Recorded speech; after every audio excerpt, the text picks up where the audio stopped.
Bir ay doğar ilk akşamdan geceden, neyden geceden.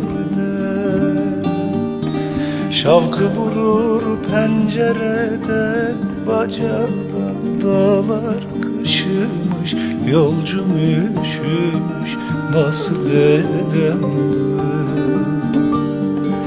Uykusuz mu kaldın dünkü geceden? Neydem geceden. Uyan yar sinene, sar beni. Dağlar kışmış, yolcum üşümüş, nasıl edem? Uyan yar sinene, sar beni. Dağlar harap, açma yara, perişan.